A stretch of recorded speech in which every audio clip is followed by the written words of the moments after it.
오늘 말씀은 사도행전 말씀으로요. 3장 1절에서 10절까지 말씀입니다. 말씀의 제목은 교회를 교회되게라는 말씀으로 우리가 말씀 함께 나눠보기를 원하는데요. 이렇게 또 이렇게 저녁 예배를 제가 이렇게 선 것이 굉장히 오랜만인 것 같아요. 저는 목사님이 아닙니다. 혹시 화면을 보시면서 너무 닮아서 착각하시면 안 되고, 저는 이서원 전도사입니다. 그래서 이렇게 저녁 예배 때, 사실 저녁 예배 때 제가 뒤에서 계속 이렇게 방송을 보면서 있으면 이렇게 찬양하는 모습이, 이게 뒷모습만 항상 많이 봅니다. 그러다 보면 이제 이렇게 성도님들의 모습을 자세히 볼 수가 있어요. 뒷모습을 모르시겠지만, 그럼 참 제가 그 모습이 은혜가 됩니다. 그런 것은 사실 제가 이렇게 항상 이렇게 뭐 좋지만은 않지 않습니까? 신앙생활 하다 보면 어려움이 오고 또 기도가 안 될 때도 있고, 저는 항상 교회를 보고 일어났습니다. 기도하는 그 성도님들의 모습, 찬양하는 뒷모습, 그 모습을 보고 저는 항상 일어나고 힘을 얻었거든요. 그래서 항상 이 저녁 예배가 뜨겁고 또 찬양이 좋다라는 생각이 듭니다. 오늘 저녁 이 밤에도 여러분 은혜로 충만한 시간 되기를 축복합니다. 오늘 말씀으로 돌아와서 사도행전 말씀으로 오늘 말씀에서 이제 베드로와 요한이 나오면서 이제 기적을 행하는 장면이 나옵니다. 우리 신앙인들이라면 아주 익숙하고 잘 아는 장면이 될 텐데요.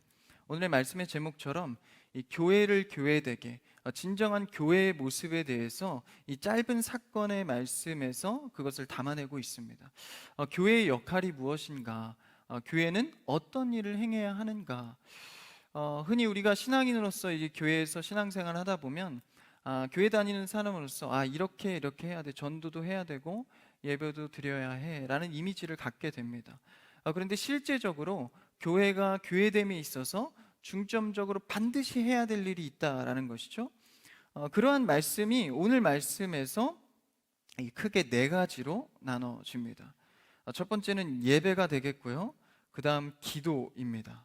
그 다음은 구제이고요. 마지막은 전도입니다.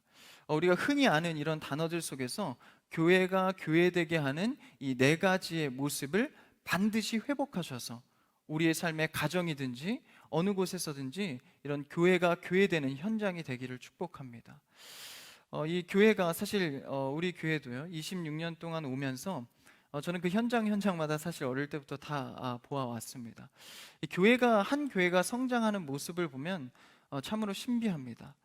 그러니까 한 사역자가 거의 죽음에 이르기까지 희생하는 모습들, 또 온 성도들이 여러 가지 모습들 속에서 세워지고 넘어지고 하는 모습들. 그래서 결코 이 교회는 하나님께서 이렇게 이뤄 가시면서 뭐 한 번에 하시는 것 같기도 하고 그냥 시간에 따라서 우연히 된 것 같기도 하지만, 반드시 그곳에는 기도가 있었고 발걸음이 있었고 희생이 있었다라는 것이죠. 그것을 깨닫게 됩니다. 근데 이렇게 교회가 커가면서 겉으로 화려해지는 모습들이 있습니다. 뭐 이렇게 인원수의 부흥이 되거나 혹은 건축이 이렇게 잘 되거나 뭐 리모델링이 되거나 말이죠. 근데 교회가 이렇게 멋있어지고 잘 세워지면서 오늘의 말씀의 제목처럼 교회가 참되게 교회되게 세워지는 것은 사실 이 겉모양이 있지 않습니다. 그러니까 겉모양이 이렇게 허름해야 은혜가 된다, 뭐 이런 얘기를 하는 것이 아니라, 교회가 화려해질수록 그 속에 있는 진짜 교회됨도 함께 자라가야 한다라는 것이죠. 그러니까 교회가 할 일을 하면서 화려해져야 됩니다. 할렐루야. 교회가 뭐 이렇게 좀 낡아야 뭐 은혜 된다 이런 게 아니라, 할 일을 하면서 화려해지고 그리고 세워져야 한다라는 것이죠. 그래서 우리가 이 교회를 세워가면서 반드시 아까 해야 할 일, 네 가지의 일 중에서 어떤 것이 부족한가 혹은 잘 세워지고 있는가 돌아봐야 한다라는 것이죠. 그래서 오늘의 말씀 이렇게 한 절 한 절 보면서 이 교회가 어떻게 세워져 가는가를 우리가 살펴보기를 원하는데요. 그 첫 절을, 3장 1절을 한번 같이 읽어보겠습니다. 1절입니다. 시작. 제9시 제9시 기도 기도 시간에 시간에 베드로와 요한이 성전에 올라갈새 이제 베드로와 요한이 사실 지금 기도하러 올라가는 장면이 나옵니다. 이때는 이제 초대교회 당시인데, 사실 이제 유대교회의 어떤 관습과 이제 초대교회로 이어가면서 확실한 구분은 없습니다. 점진적으로 이제 오늘날의 교회의 형태로 바뀌어져 가게 되는데요. 그 속에서 이제 이 유대인들이, 그리고 이제 성도들이 가장 중요하게 생각했던 것이 바로 이 기도의 시간입니다. 그래서 유대인들은요, 당시에 하루에 정한 3번의 기도 시간을 가졌습니다. 아침과 점심과 저녁을 따라서 기도했던 것이죠. 그래서 여러분, 성도들이 반드시 갖춰야 할 모습은 바로 기도입니다. 근데 기도가 중요한 것이 단순히 어떤 것을 찾기 위함이나 구하기 위한 기도, 물론 이것도 중요하지만 이들의 기도는 습관을 따른 기도였습니다. 그러니까 시간이 되면 그냥 나도 모르게 움직여져 가는 기도. 아, 이게 너무 관습적인 거 아니야? 여러분, 기도는 반드시 습관을 따라야 합니다. 그래야 내가 어려울 때나 힘들 때나 기쁠 때나 하나님을 찾는 습관적 기도를 할 수 있는 것이죠. 뭐 어려울 때만 찾는 게 기도가 아니라 어느 곳에서든지 하나님을 찾는 것이 기도다라는 것입니다. 그래서 인간은 부족하기 때문에 그 정한 시간을 따라서 이 베드로와 요한도 이 성전에 올라가 기도하러 갔다라는 것입니다. 여러분, 우리도 매일 기도 이렇게 카톡방 안에서 열어서 하고 있지 않습니까? 그 정한 시간에 하는 것이 굉장히 성경적인 것입니다. 물론 기도는 급한 기도도 있습니다. 빨리 찾아야 하는 기도도 있고 당장 지금 해야 하는 기도도 있습니다. 근데 그 기도만으로는 신앙생활하기 어렵다라는 것이죠. 항상 기도하다 넘어지는 이유가 어디서 발생합니까? 급작스럽게 하는 기도만으로 신앙생활하기 때문입니다. 반드시 정한 습관을 따라 하는 기도와 더불어서 기도 시간이 흘러가야 합니다.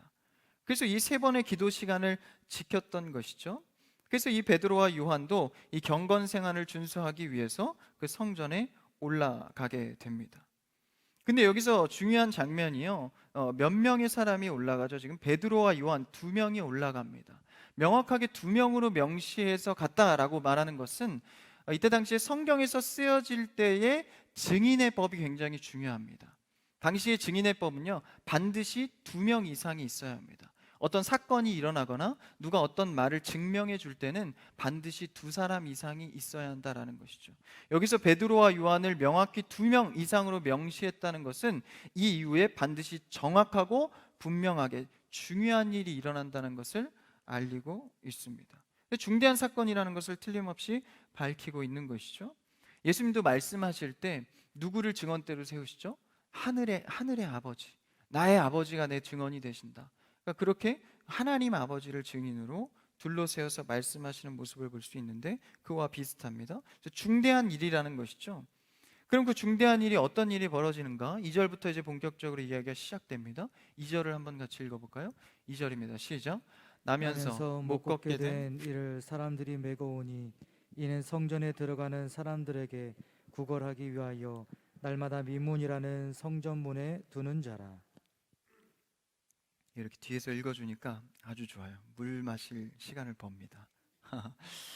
이야기가 시작되면서 한 사람이 등장을 합니다. 나면서 못 걷게 되는 그러니까 태어날 때부터 장애를 갖고 태어난 중증 장애인입니다. 그러니까 설 수도 없고 걸을 수도 없는 장애인이 갑자기 나옵니다. 근데 사실 이 장애인은요, 이 성전 미문에서 성전의 문 앞에서 날마다 있던 자입니다. 그러니까 갑자기 등장한 자가 아니라 이 날 때부터 중증 장애인이었기 때문에 최소 30년에서 40년 이상을 이 자리에서 계속 구걸하던 자다라는 것이죠. 그래서 사실 당시 유대교 정결법에 따르면 이렇게 태어날 때부터 중증 장애인은 이때 당시에 어떤 저주의 취급을 받았습니다. 그래서 사회로부터 격리되고 그렇게 사회생활 할 수 있는 여건이 못 됐다라는 것이죠. 그래서 공동체에 포함될 수 없는 이 가련한 존재. 그래서 할 수 있는 게 뭐가 있겠습니까? 유일하게 구걸하는 일이었습니다. 근데 구걸은 어디에서 하죠? 구걸을 안 해보셔서 저도 안 해봤지만 구걸은 대체적으로 사람이 많은 곳에서 합니다. 당연하겠죠? 근데 그 장소가 오늘 2절에 보니까 어디였죠? 성전에 들어가는 곳, 정확하게는 미문이라는 곳입니다. 그러니까 이 미문이라는 곳은 당시에 그러니까 아름다울 미자를 썼어요. 그래서 영어에서는 별명으로 골드문이다. 그러니까 화려한 문, 아름다운 문으로 지칭되는 성전의 문입니다. 그 문 앞에서 얼마나 많은 사람들이 기도를 하기 위해서 올라갔겠습니까? 베드로와 요한과 같이 말이죠. 시간이 될 때마다 올라오는 거예요. 그러니까 당연히 사람들이 많이 오갔겠죠. 그 장면 속에서 미문 앞에서 이제 누가요? 중증 그 장애인이 앉아 있게 됩니다. 근데 이 미문에 대해서 우리가 좀 알아야 되는데요. 이 성전 앞에 이 아름다운 이 문은 단순히 그냥 성전이니까 아름답게 만들어진 문이 아닙니다. 여기에는 중대한 이야기가 하나 있는데요. 이 문은 성전을 지을 때 당시는 헤롯 왕이 지금 유대인들을 다스리고 있었습니다. 그러니까 분봉 왕이죠. 로마에서 대신 세워놓은 헤롯 왕입니다. 근데 이 왕이 좀 애매한 위치에 있었기 때문에 이 유대인들의 마음을 그렇게 사지는 못했습니다. 뭐 정통한 자도 아니고 뭐 그러다 보니까 유대인들이 이 정통 선민 사상이 세지 않습니까? 그러니까 헤롯 왕의 헤롯 왕을 좀 이렇게 좋아하지 않은 거예요. 그러니까 헤롯 왕이 유대인들의 마음을 사기 위해서 고심을 한 겁니다. 이들에게 어떻게 하면 마음을 살 수 있을까? 내가 유대인들을 어떻게 하면 잘 다스릴 수 있을까? 그래서 그들을 보니까 그들은 종교심이 대단했다라는 것입니다. 매일 기도하고 예배하고, 그래서 종교적인 정책을 써야겠다. 그래서 종교적인 어떤 복지나 혜택을 무엇을 줄 수 있을까?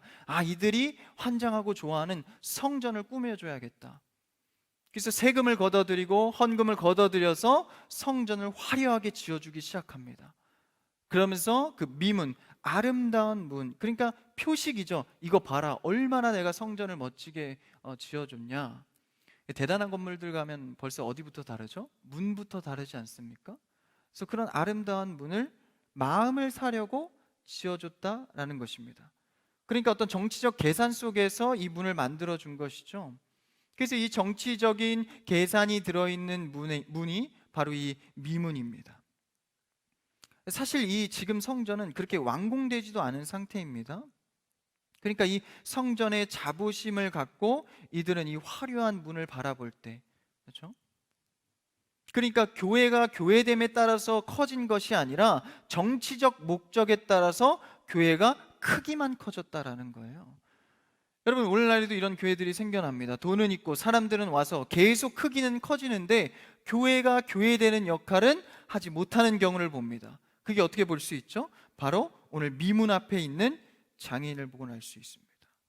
수십 년의 세월 동안 이 장애인은 미문 앞에서 구걸을 했지만 이 수많은 유대인과 종교 지도자들은 그를 쳐다보지 않았습니다.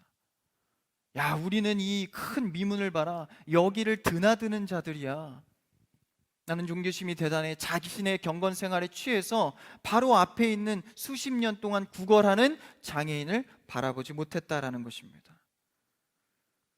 관심을 어디다 둔 겁니까? 나의 정결과 내 신앙을 유지하는 것에 바빴기 때문에 구제 사역에 관심을 두지 않았다라는 것입니다. 그러니까 이 중증 장애인을 통해서 교회의 역할이 고발되고 있는 겁니다. 그러니까 그 장애인이 앞에 앉아 있는 것만으로 해도 이 교회가 교회의 역할을 제대로 못한다는 것을 발견해주고 있는 것이죠. 여러분, 교회가 교회되는 것은 반드시 구제 사역을 해야 합니다. 그러니까 교회가 커가면서 교회 문을 드나들면서 교회는 커지는데 지역을 돌보지 않고 교회 안에 소외된 자를 돌보지 않는다면 이것은 교회가 교회됨이 아니다라는 것이죠. 이것을 고발하고 있는 것입니다. 그래서 이 자를 통해서 예배자들의 모습을 알 수 있는 것이죠. 그 앞서서 성전이 지어지는 것 자체가 정치적 계산으로 지어졌기 때문에 그 신앙심에 빠져서 못 보는 것은 당연하겠죠. 그 다음에 또 한 가지가 무엇이 있습니까? 사실 이 생존을 위해서 이 구걸하는 이 장애인을 보면, 이 구걸하는 자를 보면 사실은 누구를 볼 수 있는 겁니까? 사실 우리네 모습을 볼 수 있는 것입니다. 여기서 미문 앞에서 구걸하는 자는요, 날마다 구걸을 합니다. 그러니까 이 구걸이 아니면 날마다 살아갈 수가 없는 거예요. 이게 마치 누구의 모습을 고발하고 있는 겁니까? 우리의 죄인된 모습을 고발하고 있는 겁니다. 사람은 태어날 때부터 흉악한 원죄를 갖고 있는 죄인이다, 이것을 고발하는 것이죠. 근데 사실요, 육신의 어려움을 갖고 태어난 자는 오히려 더 낫습니다. 왜 그러냐면 실제적으로 눈에 보이는 어려움들이 있기 때문에 그것에 대한 열약함을 스스로 압니다. 그래서 내가 뭘 구해야 되고 내가 뭘 해야 될까, 어려움이 바로 눈에 보이기 때문에 이런 것에 대한 인지로 구할 것들이 있다라는 것이죠. 그런데요, 영적인 것은 눈에 보이지 않습니다. 그래서 영적으로 내가 죄인인 것을 발견하지 못하면 나는 아무 죄도 없는 양, 죄인이 아닌 양 살아가게 되는 것이죠. 그래서 영적인 상태가 죄인을 모를 때에 그 해결점을 찾지 못합니다. 그러나 하나님께서 죄인이 죄인됨을 알게 하셨을 때, 나의 속에 그 죄를 발견하였을 때, 이 마치 이 장애인이 구걸하는 모습처럼 무언가를 찾아 궁핍한 마음을 갖게 된다라는 것입니다. 여러분, 우린 죄인됨을 깨닫고 곤고한 마음으로 살아갈 수 있기를 축복합니다. 이것이 곧 하나님을 찾을 수 있는 근본 원인이 된다라는 것이죠.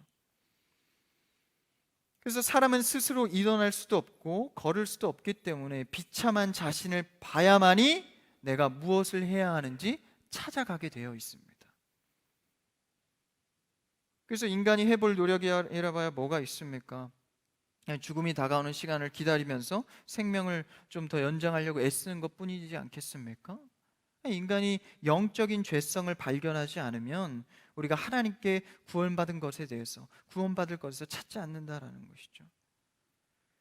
그래서 진정 복음이 필요한 불신자들, 그래서 그 안에 복음이 들어가야 하는데, 그러니까 그것을 이제 이 중증 장애인을 보면서 우리네 모습을 알 수 있는 것이죠. 그래서 우리는 그들의 영적 실존을 바라볼 수 있어야 합니다. 예수 그리스도가 없는 비참한 상황.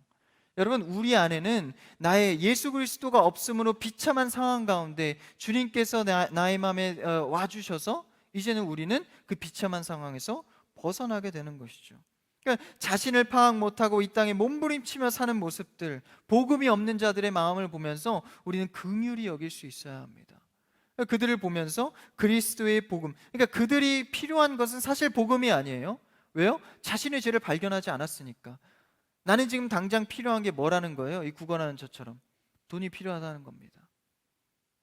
내가 걷지 못하지만 내 걷지 못하는 걸 그나마 위로하고 내가 채울 수 있는 것은 돈이라는 거예요. 구걸하는 일이라는 겁니다. 그러나 그에게 진정으로 필요한 것은 무엇입니까? 바로 그리스도의 복음이라는 것입니다. 여러분, 우리 주위에 믿지 않는 자들이 무엇을 원하고 있는지 가만히 보면 사실 복음을 원하고 있지는 않습니다. 그러나 그들이 그리스도의 복음을 원하고 있지 않다 할지라도 우리는 늘 복음만을 위하여 전하는 전달자가 되어야 합니다. 뭐 다른 것으로 전하는 게 아니죠. 복음을 전하는 자들입니다. 그들에게 필요한 것은 돈이 아니라 복음이다라는 것이죠. 그래서 이 베드로와 요한처럼 그 많은 기도하는 자들이 정한 시간에 매일매일 지나다니면서 그 장애인을 발견합니다. 보게 됩니다.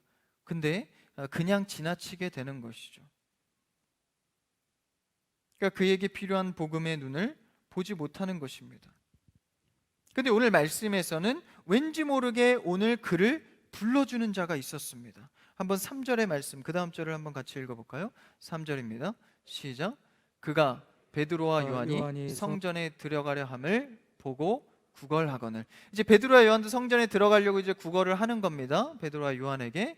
그때 이제 베드로와 요한이 그를 주목합니다. 4절을 한번 읽어볼까요? 그 다음 절에 시작.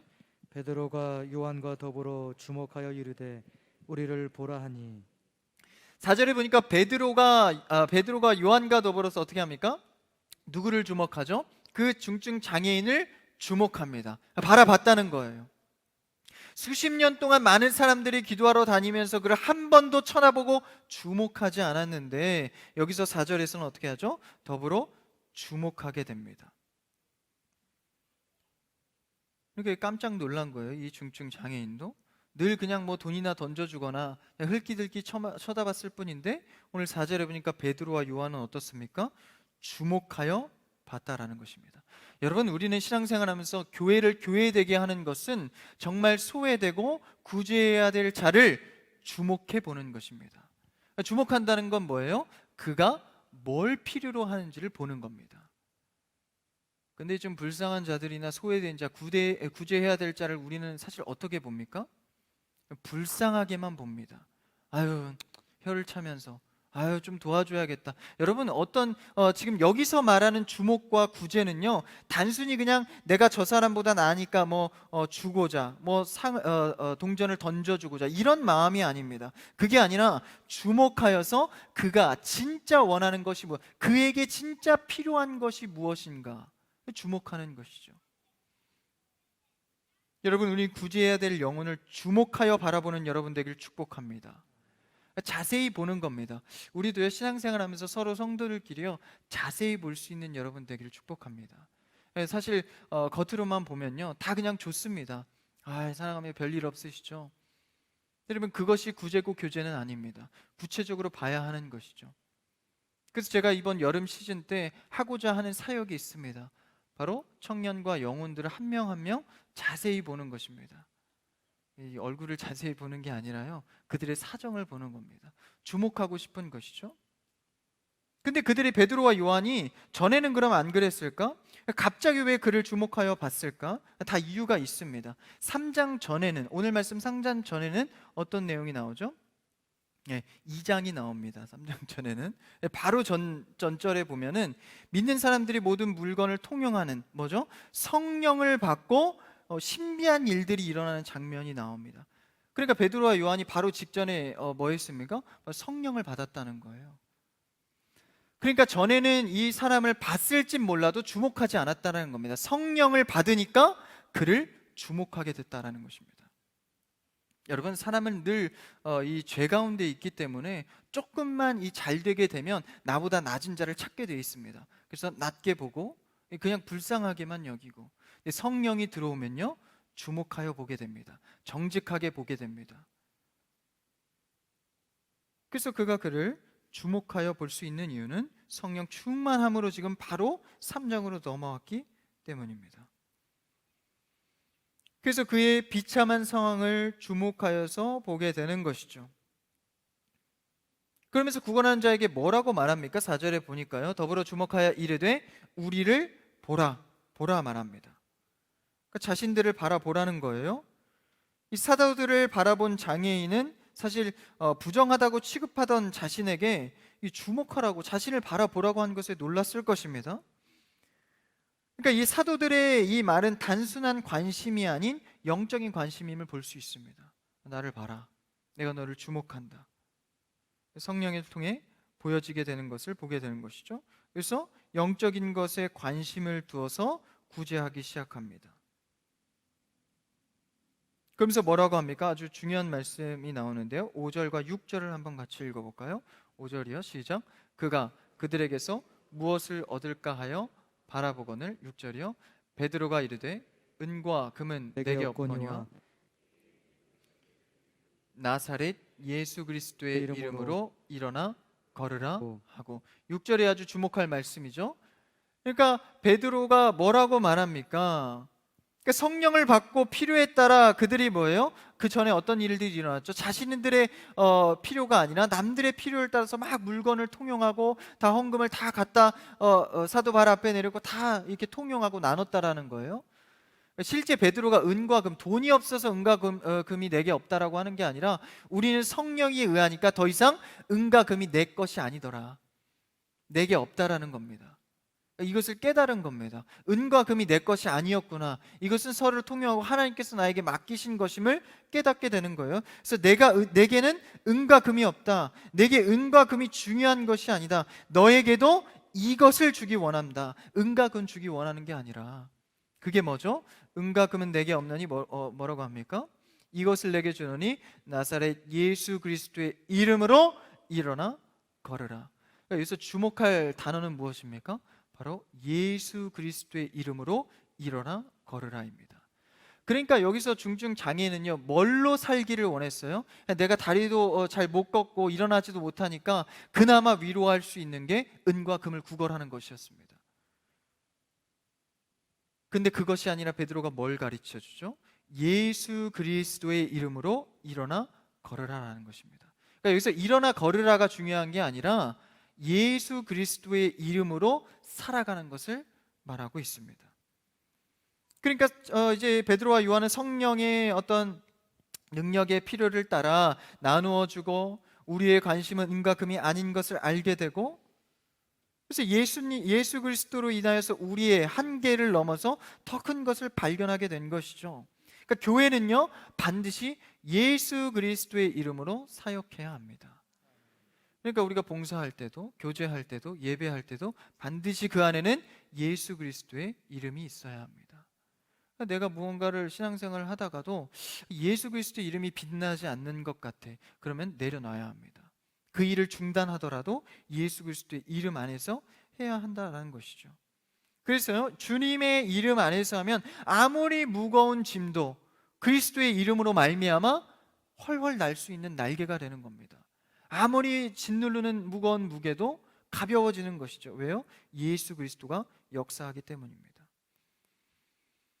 그래서 사도행전으로 넘어오면서 예수 그리스도의 이름으로 첫 치유의 기적이 일어나는 게 바로 이 장면입니다. 예수 그리스도의 이름으로 선물을 받게 되는 것이죠. 그래서 이 구제의 사역이 예수 그리스도의 이름으로 일어나게 됩니다. 그 다음 7절 어떻게 됩니까? 7절을 읽어볼까요? 시작. 오른손을 잡아 일으키니 발과 발목이 곧 힘을 얻고. 그 손을 잡아 일으키니까 실제로 일어났다라는 것입니다. 여러분, 예수 그리스도의 이름으로 행하는 것은 단순히 그냥 따뜻한 이미지, 참 좋다, 이게 아니라 실제 능력인 줄 믿습니다. 그러니까 우리가 예수 그리스도의 이름으로 기도합니다 라고 외칠 때는 힘이 있는 겁니다. 그 기도는 하나님께서 들으시고 이루실 것을 기대하게 되는 것이죠. 여러분, 내 앞에 보이지 않고 잡히지 않더라도 예수 그리스도의 이름으로 고백하는 습관이 있기를 축복합니다. 그래서 항상 이 습관이 중요한 거예요. 왜요? 이게 실제 일어나는 일이기 때문입니다. 손을 잡고 일으키신다는 거예요. 발목에 힘이 생긴다는 겁니다. 그러니까요, 어떻게 보면 이 예수 그리스도라는 이름이요, 이상적인 게 아니라 가장 현실적인 이름이다라는 것입니다. 그러니까 우리가 신앙생활 하면서 현실적으로는 그래도 내 힘을 좀 가미해야지, 돈을 좀 의지해야지. 우리 신앙생활의 최고의 현실적인 일은 예수 그리스도의 이름입니다. 그래서 완전한 회복을 7절에서 말하고 있는 거예요. 예수 그리스도의 이름으로 말이죠. 그래서 우리가 그 이름을 찬양하기에 합당한 이유가 여기 있는 겁니다. 완전한 회복을 말하고 있는 것이죠. 그래서 우리의 수고가 없이 예수 그리스도의 이름만으로 회복을 받습니다. 죄인의 모습이 가려지고 그가 뛰고 걷기 시작합니다. 8절 말씀을 읽어볼까요? 다음 절입니다. 시작. 뛰어 서서 걸으며 그들과 함께 성전으로 들어가면서 걷기도 하고 뛰기도 하며 하나님을 찬송하니. 걷기만 하는 게 아닙니다. 뛰기도 합니다. 완전한 회복을 선언하고 있습니다.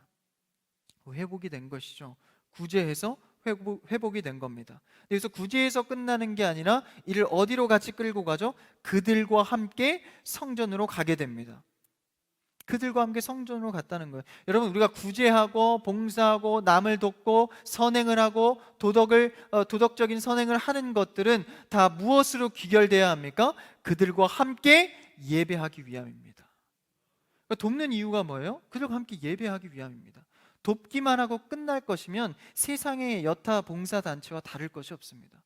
우리는 그들을 도움으로 말미암아 함께 같은 예배자로 서기 위함입니다. 그래서 그들과 함께 그들을 인도해서 하나님을 찬양했다라는 것이죠. 예수님만 영광 받으시옵소서 찬양을 한 겁니다. 그래서 참된 예배자로 변화시킨 것입니다. 이게 뭡니까? 전도입니다. 여러분, 전도는요, 참된 예배자로 그를 변화시키는 일입니다. 그러니까 주보디 줘서 교회로 나오게 하는 일, 이것도 전도지만 전도의 완성은 아닙니다. 전도의 완성은 뭐죠? 이 교회에 와서 함께 예배자로 서는 것까지입니다. 그러니까 사실 전도가 쉽지는 않습니다. 참된 예배자로 변화되어서 그게 뭡니까? 바로 교회가 교회되는 교회의 목적입니다. 그러니까 한 영혼을 위해서 예배자로 변화시키는 과정. 그래서 가정에서나 주변에서나 직장에서나 어디서든지 우리가 구제하고 그를 영혼으로 바라볼 때는 뭐를 목적으로 둬야 한다는 거예요? 바로 예배자로 목적을 둬야 합니다. 근데 한 번에 안 되죠. 그러니까 이걸 한 번에 하려고 하면 굉장히 어렵습니다. 근데 최고의 목적지는 예배자로 설정해 놓고 그를 위해서 구제하고 기도하고 전도하는 겁니다. 그러니까 우리가 전도할 때는요, 담대하게 할 수 있는 이유가 뭐예요? 우리의 최종 목적지는 그 영혼을 예배자로 만드는 것이기 때문입니다. 담대하게 나아가는 것이죠. 그래서 언제 예배자로 변화될지는 우리는 알지 못하지만 계속 심는 겁니다. 전도를 계속 심는 거예요. 계속 말씀을 듣게 하고 가까이 하게 하고, 그렇죠? 그래서 지금 온라인 시대, 유튜브 시대가 사실 좋은 점들이 생각보다 많습니다. 이게 편리하게 요새 다 이런 매체를 통해서 말씀을 가까이 하게 할 수 있고 친근하게 다가갈 수 있고 굉장히 좋은 수단이 될 수 있는 것이죠. 그래서 그것을 통해서 어쨌든 계속 심는 겁니다. 사도 바울도요, 처음에는 하나님을 대적하는, 예수 그리스도를 대적하는 자였습니다. 그래서 스데반이 처음에 사람들 앞에서 설교할 때 돌을 맞지 않습니까? 그때 같이 돌 던졌던 자가 바로 사도 바울입니다. 근데 그때 스데반의 설교를 어쨌든 그들은 들었어요. 근데 돌을 던졌습니다. 계속 그 말씀을 듣고 예수님을 공격했지만 때가 되었을 때 예수님께서 사도 바울을 직접 만나시고 그 말씀이 터져서 예수 그리스도를 전하는 자, 예배자로 서게 됩니다. 그러니까 심으면 언젠간 예수님께서 만나주시고 복음이 터져 그가 예배자로 서게 되는 것입니다. 그러니까 우리가 볼 때는 야, 뜨겁다, 갑자기 은혜 받았다, 터졌다, 뭐 이렇게 얘기하지만 사실 그건 터진 게 아닙니다. 그 전에는 누군가의 기도가 있었고 말씀의 심겨짐이 있었다라는 것이죠. 그래서 여러분은 자녀들요, 뭐 이렇게 좀 뻗대고 좀 안 되고 해도요, 계속 말씀의 씨를 심기는 여러분 되길 축복합니다. 안 돼도 심기십시오. 교회에서 예배 드리고 뭐 유튜브로 영상 예배 드리는 것, 여러분 이것이 굉장히 사소한 것 같지만 이게 그들 마음속에 심겨지는 것입니다. 그 심겨짐을 통하여서 언젠간 그가 돌아올 때에 그 말씀이 그 속에서 터지게 되는 것이죠. 여러분, 이 역사는요, 하나님께서 예수님을 통해서 하시는 천적인 역사입니다. 우리의 힘으로 할 수 있는 것도 아니고요. 그렇게 예배자로 세우는 역할이 바로 교회의 역할이다라는 것입니다. 그래서 그렇게 말씀이 터져서 예배자가 되었을 때 그 마른 뼈와 같은 영혼에 생기가 들어가기 시작합니다. 삶이 달라지는 겁니다. 그게 바로 부흥입니다. 그러니까 우리가 수적인 부흥만 부흥이 아니라 말씀이 터져서 예배자로 한 사람이 세워질 때 그건 어떤 부흥보다도 폭발적인 부흥입니다. 한 명이 100명을, 1000명을 먹여 살릴 수 있는 부흥이다라는 것이죠. 그래서 한 명의 영혼이요, 말씀 잘 먹고 예배자로 세워지는 것은요, 크나큰 부흥입니다. 우리가 그것의 역할을 교회가 해야 하는 것이죠. 그래서 인간적 인기를 넘어서 성령의 생기가 그 안에 들어가 성령의 부흥이 일어나는, 여러분 그런 교회가 우리 교회 되기를 축복합니다. 그래서 모든 영광을 주님께 돌리며 막 찬양을 합니다. 그렇죠? 막 그들과 함께 성전에 들어가서 뛰기도 하며 하나님을 찬송합니다. 그러니까 뛰고 걸었다, 이게 중요한 게 아니라 사실 참된 예배자로 변화됐다는 게 중요한 것이죠. 전 인격적인 치유가 일어납니다. 그렇다고 해서 또 육적인 치유가 없는 게 아니에요. 그렇죠? 육적인 치유도 함께 갑니다. 그러면서 온전하게 회복이 되고 이 사실이 공개적으로 드러나게 됩니다. 9절 말씀 한번 읽어볼까요? 9절입니다. 9절 시작. 모든 백성이 이 걷는 것과 하나님을 찬송함을 보고. 사실 이 백성들은 어땠습니까? 그 미문 앞에서 그 장애인이 앉아있을 때 다 모른 척하고 그냥 성전의 화려함만 보던 자들입니다. 근데 그 걷는 것을 보고 그들이 어떻게 해야 됩니까? 하나님을 찬송하게 됩니다. 그러니까 이 한 영혼이 예배자로 서니까 모든 백성들이 하나님을 제대로 찬송하기 시작합니다. 그럼 한 영혼의 역할이 얼마나 중요합니까? 한 영혼이 떠나가고 돌아오는 문제는 여러분 우리가 심각하게 여겨야 할 문제입니다. 그 영혼을 통해서 모든 백성들의 찬송이 일어나고 예배가 회복된다라는 것이죠. 그래서 하나님의 방법은 참으로 놀랐습니다. 이번에도 그 간증 영상을 통해서, 그렇죠? 안중근 집사님 한 영혼을 통해서 20만이라는, 그렇죠? 누군지 모르겠지만 2번 본 사람도 있을 것 같아요. 어쨌든 20만이라는 그 수많은 사람들이 그 은혜를 같이 공유하고 있지 않습니까? 뭐 어떻게 은혜를 누렸든 그것은 상관없습니다. 어쨌든 그것을 통하여서 많은 뭡니까? 복음이 전달된다라는 것입니다. 우리는 그 영혼이 지금 당장 돌아오지 않더라도 계속해서 복음의 씨를 뿌리는 것이죠. 그래서 오늘 말씀에서 이 한 영혼이 딱 돌아왔을 때 그 영혼을 통해서 수많은 일들이 일어나기 시작합니다. 마지막 절 10절을 한번 읽어볼까요? 10절입니다. 시작. 그가 본래 성전 미무에 앉아 구걸하던 사람인 줄 알고 그에게 일어난 일로 인하여 심히 놀랍게 여기며 놀라니라. 그러니까 하나님은요, 어디서 이렇게 작은 영혼을 통해서 일하실지 모른다라는 것입니다. 예수님께서요 병을 고치시는 일, 그리고 제자들이 병을 고치는 일은요 단순히 그 병만 고치는 것이 아닙니다. 삶을 윤택하게 하는 것만이 일이 아닙니다. 죄인을 온전케 하여서 누가 구원자이고 누가 진정으로 나를 위로할 수 있는 자이고, 그렇죠? 진짜 나의 문제가 무엇인지를 깨닫게 해준다라는 겁니다. 이 중증 장애인은요 처음에 미문에서 구걸할 때 자기의 가장 최선의 위로를 채울 수 있는 것은 돈이라고 생각했습니다. 근데 그게 바뀌어진 겁니다. 하나님을 찬송하는 일이 최고이구나, 이게 진짜구나를 깨닫게 되는 것이죠. 그러니까 이 중증 장애인은요 자기도 자기가 뭘 원하는지 몰랐다라는 거예요. 그러니까 여러분, 실제로 우리가 신앙생활에서 저도 제가 뭘 원하는지 사실 잘 모릅니다. 뭐가 내 안에 응답되어져야 진짜 내가 자유를 누릴 수 있고 평안을 누릴 수 있는지 나도 모른다는 거예요. 여러분, 그럴 때 있지 않습니까? 뭐 기도는 많이 하는데 진짜 내 삶을 평안하게 할 것이 뭔지 정확히 보이지 않을 때가 있습니다. 마치 이 중증 장애인처럼 말이죠.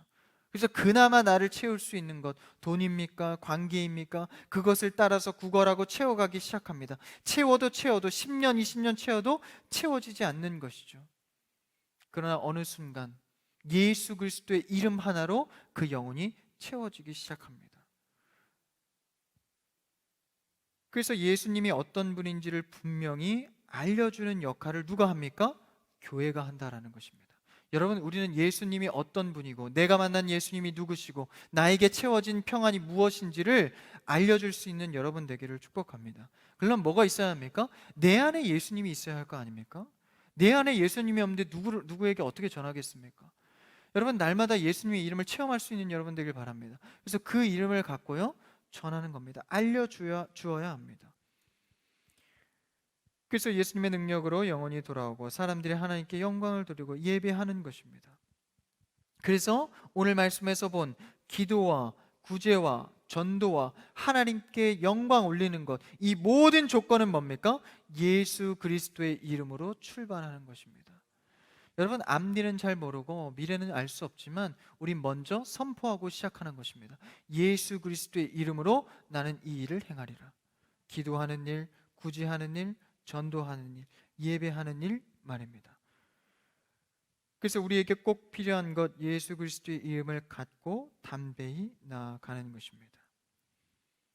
그래서 우리는 그들이 원하는 것을 주목하여서 볼 때 예수 그리스도의 이름으로 주는 것입니다. 이게 무슨 말이냐면 예수 그리스도의 이름을 내가 품으면 그에게 보이는 게 있다라는 거예요. 그러니까 예수 그리스도를 품으면 내 안에 영적인 사람이 되지 않습니까? 성령 충만할 때 보이는 주목할 점이 있다라는 것입니다. 그것은요 나도 몰랐고 그도 몰랐습니다. 근데 성령이 내 안에 왔을 때 주목하게 하신다라는 것이죠. 그래서요 진짜 교회 안에서도 어떤 봉사로 예를 들어보면 봉사에 대한 것도 사실 자기가 하고 싶은 거 봉사하는 경우가 굉장히 많습니다. 근데 특이하게 이런 경우도 있어요. 그러니까 누가 와서 건면을 하는 거예요. 사역자든지 이렇게 와서 건면을 합니다. 아, 이걸 했으면 좀 좋겠다, 이걸 하면 참 좋을 것 같다. 사실 시키는 자도 뭐 그렇게 뭐 큰 어떤 목적성도 없어요. 근데 뭐 시킵니다. 받는 자도 어물쩡어물쩡 얼떨결에 갑니다. 근데 주는 자도 몰랐고 받는 자도 몰랐는데 그 부서에 들어가서 일을 하기 시작하는데 1년 2년 믿음이 자라가기 시작합니다. 나도 몰랐고 상대도 몰랐는데 성령님께서 하시는 일은 예수 그리스도를 통하여서 자라가게 하신다라는 거예요. 꼭 그가 필요한 것이 무엇인지 몰랐지만 꼭 필요한 것으로 채운다라는 것입니다. 그러니까 우리가 예수 그리스도의 이름으로 고백하고 들어가는 것은 이만큼 굉장히 중요한 것입니다. 우리는 상대가 원치 않더라도 그가 원하는 것이 처음엔 잘 모를지라도 예수 그리스도의 이름으로 전해야 할 의무가 있습니다.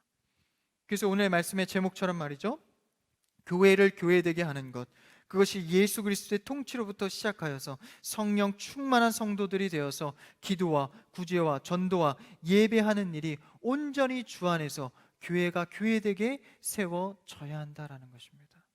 여러분, 우리 교회가 26년 넘어 30년 40년까지 예수 그리스도의 이름으로 세워지기를 바랍니다. 그랬을 때 주님의 통치가 시작되고 많은 사람들이 놀랍게 여기는 것, 심히 놀랍게 여기며 놀라게 되는 것입니다. 여러분, 이것은 무엇으로부터 출발한 겁니까? 바로 하나님을 찬양하고 예배하고 뛰노는 이 모습 아닙니까? 우리가 평소에 알았던 그 은혜가 새롭게 교회를 통하여서 세워질 때 나를 보던 자들이 신비하게 바라보게 되고 복음에 귀를 기울이게 되고 교회에 대해서 관심을 갖게 되고, 여러분, 우리는 교회가 교회됨에 따라 정말 성도가 성도됨으로 세워지는 역사에 있기를 축복합니다. 여러분, 우리가 정말 이 어려운 코로나 시기 때에도 정말 지금까지 잘 지켜온 게 무엇입니까? 바로 이 교회됨입니다. 예배하는 자리, 기도하는 자리, 전도의 끈을 놓지 않는 행위. 여러분, 성도의 수가 자라가면서 교회가 화려해지면서 절대 놓지 말아야 할 이 명목들을 우리가 지켜가면서 아름답게 이 교회를 세워가는 크리스찬 되시기를, 모든 가정이 크리스찬 되시기를 주님의 이름으로 축복합니다. 기도하겠습니다. 사랑해 주님, 감사합니다. 교회가 할 일이 무엇입니까? 교회는 점점 화려해지고 많은 것들을 누려가지만 아버지, 많은 덕목들을 잊어버릴 때가 있습니다. 기도와 구제와 전도와 주님께 예배하는 일을 소홀히 하지 않게 하여 주시옵소서. 자리를 지키게 하시고 아버지, 이 수많은 영혼들의 예배를 통하여서 한 사람 한 사람이 세워지는 역사 있게 하여 주시옵소서. 주님, 돌봐야 할 자를 주목하여 보기를 원합니다. 성령의 인도하심을 따라서 구제하게 하시고 그 구제함을 넘어 한 영혼 한 영혼이 예배자로 돌아오는 역사 있게 하여 주시옵소서.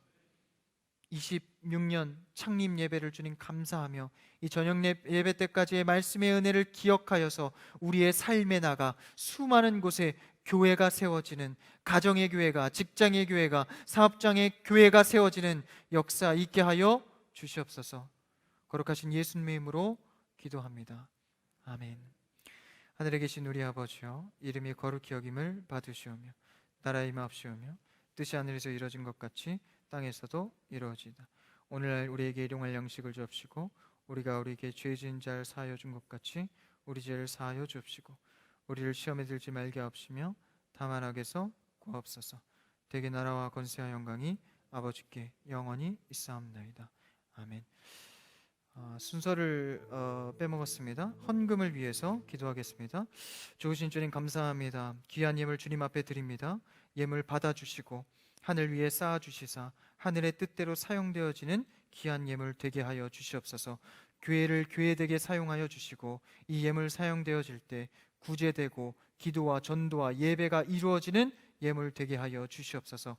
드린 손길 기억하여 주시사 그의 손길을 통하여서 많은 것들이 돌보아지게 하시고 어려운 때에 어려운 자를 주목하여 사용되는 예물 되게 하여 주시옵소서. 아버지, 그의 가정과 직장과 사업장에 주님께서 원하시는 교회의 축복이 있게 하여 주시옵소서.